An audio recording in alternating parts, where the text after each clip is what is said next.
പുതിയൊരു വീഡിയോയിലേക്ക് സ്വാഗതം അല്ലേ. എൻ്റെ മുടി കണ്ടിട്ട് എനിക്കിത് ഏതോ വല്ലാതെ തോന്നുന്നു. കാരണം എൻ്റെ തേച്ച് മുടിയില്ലടേ, മുടിയൊക്കെ വളരെ കുറവാണ്. നോക്കി,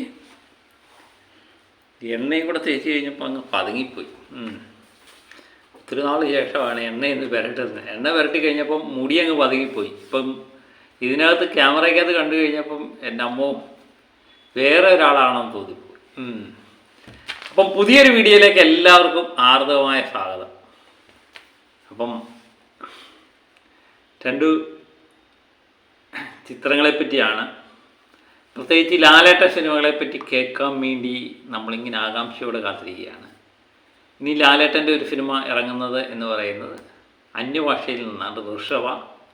അത് ഡേറ്റ് നവംബർ 6 പിന്നെ അത് മാറ്റിവെച്ചു. അതിനിടയ്ക്ക് ദീപാവലി ഡേറ്റ് ആയിരുന്നു, അതും മാറ്റിവെച്ചു.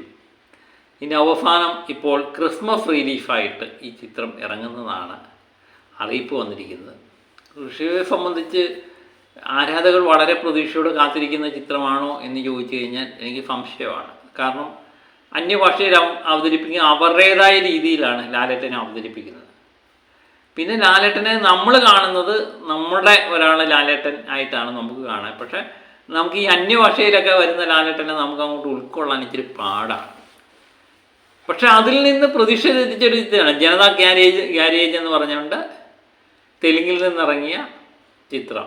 അത് അന്നത്തെ കാലം 135 കോടി എങ്ങാണ്ടും നേടിയ ചിത്രം. അന്ന് 135 കോടിയൊക്കെ വലിയ തുക തന്നെയായിരുന്നു. ലാലേട്ടൻ്റെ ആദ്യത്തെ 100 കോടി ചിത്രവും ഈ ജനതാ ഗ്യാരേജ് എന്ന് പറഞ്ഞ ചിത്രമായിരുന്നു. അത് മികച്ച രീതിയിൽ ലാലേട്ടനെ അവതരിപ്പിച്ചിട്ടുണ്ടായിരുന്നു.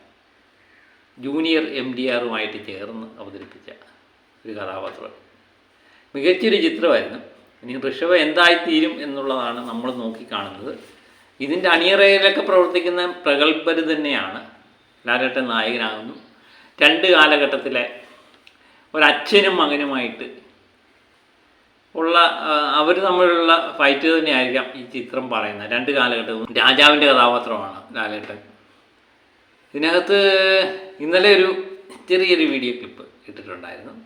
ലാലേട്ടൻ അത് പങ്കുവച്ചിട്ടുണ്ടായിരുന്നു. നമുക്കതൊന്ന് കാണാം. കണ്ടതിന് ശേഷം ബാക്കിയുള്ള കാര്യങ്ങൾ.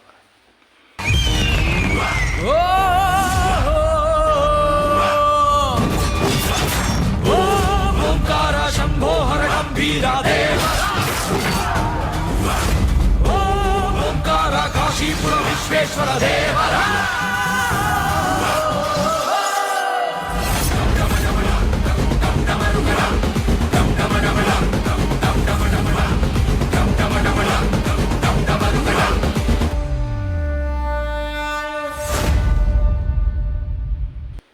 പൊളി സാധനം അല്ലേ. വാളൊക്കെ ഊരുന്നതും ആ ബാക്ക്ഗ്രൗണ്ടൊക്കെ അടിപൊളിയായിട്ടുണ്ട്. അതുപോലെ സ്റ്റണ്ടൊക്കെ എന്ന് പറഞ്ഞാൽ വളരെയധികം ആക്ഷന് വളരെ പ്രാധാന്യം കൊടുത്ത ഇതിൻ്റെ അഗ്രഗണ്യന്മാരെന്ന് പറയുന്ന പീറ്റർ ഹെയ്ന്, സ്റ്റണ്ട് സിൽവ, അതുപോലെ നിഖിൽ എന്നീ 3 പേരാണ് സ്റ്റണ്ട് രംഗങ്ങൾ ഒരുക്കുന്നത് എന്ന്. സ്റ്റണ്ടിനൊക്കെ അമിതമായി പ്രാധാന്യം കൊടുത്ത ചിത്രമാണ്. എങ്ങനായി തീരും എന്നുള്ളത് നമുക്ക് ഒട്ടും പ്രവചിക്കുക വയ്യ. കാരണം ഒരു തെലുങ്ക് സിനിമയാണ്, അന്യഭാഷാ ചിത്രമായതുകൊണ്ട് നമുക്ക് ഒരു കാരണവശാലും പ്രവചിക്കുക വയ്യ. പക്ഷേ ഇതിൻ്റെ വീഡിയോകളൊക്കെ ഇറങ്ങുമ്പം നമുക്ക് ഒത്തിരി പ്രതീക്ഷകൾ നൽകുന്ന ഒരു ചിത്രമായിട്ട് ഇത് ഉയരുന്നു. നന്ദകിഷോറാണ് സംവിധാനം. റസൂൽ പൂക്കുട്ടി ഫൗണ്ട് ഡിസൈൻ കൊടുത്തിട്ടുണ്ട്. അങ്ങനെയൊക്കെ ഉള്ള ഒത്തിരി പ്രത്യേകതകളാണ്. അപ്പം പ്രതീക്ഷ ഉണ്ടോ എന്ന് ചോദിച്ചാൽ പ്രതീക്ഷയുണ്ട്. അത് വാനോളം ഉണ്ടോ എന്ന് ചോദിച്ചാൽ വാനോളം ഇല്ല താനും. കിട്ടിയാൽ ഊട്ടി അല്ലെങ്കിൽ ചട്ടി എന്നുള്ള രീതിയിൽ തന്നെയാണ് നമ്മളത് നോക്കി കാണുന്നത്. അപ്പം ക്രിസ്മസ് റിലീഫ് 25-ന്, എനിക്ക് തോന്നുന്നു ഡിസംബറിലാണ്, നമ്മുടെ ഡിസംബർ 18 തോന്നുന്നു ബബ്ബ ഇറങ്ങുന്നത്. അപ്പോൾ ഇതെല്ലാം തമ്മിൽ ക്രിസ്മസ് ഒരുക്കാൻ വെക്കേഷൻ ഏതെങ്കിലുമൊക്കെ നമുക്ക് അണിയൊരുക്കാനുള്ള സാധനങ്ങളുണ്ടല്ലേ. അത് തന്നെയാണ് നമ്മളുടെ ഏറ്റവും വലിയ പ്രതീക്ഷ. അതാണ് ലാലേട്ടൻ്റെ ചിത്രങ്ങളെപ്പറ്റി ഒരു അപ്ഡേറ്റ്. മറ്റൊരു അപ്ഡേറ്റ് എന്ന് പറയുന്നത് തുടരും എന്ന ചിത്രം. 200 കോടിയും 250 കോടിയൊക്കെ കടന്ന തുടരും. 250 കോടി ഇല്ലായിരുന്നു, 240. ഇനി 250 കോടി ഞാൻ പറഞ്ഞെന്ന് പറഞ്ഞിട്ടുണ്ട്. അതിൽ തന്നെ പൊങ്കാലയിടാൻ പറയണ്ട. 240 കോടി തരുൺമൂർത്തി സംവിധാനം ചെയ്ത രജപുത്ര ജയന്തിത്ത് നിർമ്മിച്ച ചിത്രമാണ്. അപ്പം വലിയ പ്രതീക്ഷയൊന്നുമില്ലാതെ നമ്മൾ തിയേറ്ററിൽ പോയി നമ്മളെ ഞെട്ടിച്ച ചിത്രമാണ് തുടരും. ഷൺമുഖൻ എന്ന് പറയുന്ന കഥാപാത്രം. അപ്പോൾ അത് അന്താരാഷ്ട്ര ചലച്ചിത്രമേളയിൽ 56ാമത് അന്താരാഷ്ട്ര ചലച്ചിത്രമേള IFFIയിൽ പ്രദർശിപ്പിക്കാൻ അനുമതി കിട്ടിയിരിക്കുന്നു എന്നുള്ള ഇന്ത്യൻ പനോരമയിൽ ചിത്രം പ്രദർശിപ്പിക്കും.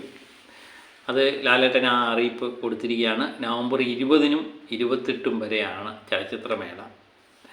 അപ്പം തുടരും എന്ന ചിത്രം എന്താ എനിക്ക് തോന്നുന്നു ക്ലാഫും മാഫും ചേർന്നൊരു ചിത്രമായിരുന്നല്ലേ.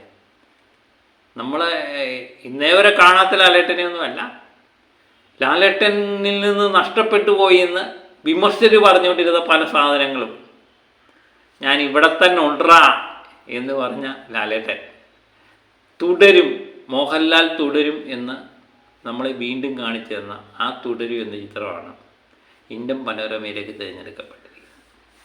അപ്പോൾ നവംബർ 20നും 28നും വരെയാണ് ഇതിൻ്റെ ചലച്ചിത്രമേള. ഇതൊക്കെയാണ് സന്തോഷം നൽകുന്ന പ്രധാനപ്പെട്ട വാർത്ത. ഈ രണ്ട് ഇതും ഇന്നലെയായിരുന്നു. നമ്മൾ ഇത്തിരി വൈകി എന്നേ ഉള്ളൂ. വൈകിയാലും നമ്മൾ വന്നിരിക്കും. പ്രത്യേകിച്ച് ലാലേട്ടൻ സിനിമകളുടെ അപ്ഡേറ്റുമായിട്ട് നമ്മൾ എത്തും എന്നുള്ളത് 100% ഉറപ്പിക്കാം. അപ്പം പുതിയ അപ്ഡേറ്റും വാർത്തകളും ഒക്കെ ആയിട്ട് വീണ്ടും ഞാൻ എത്തും വരെ ഓക്കെ ബൈ.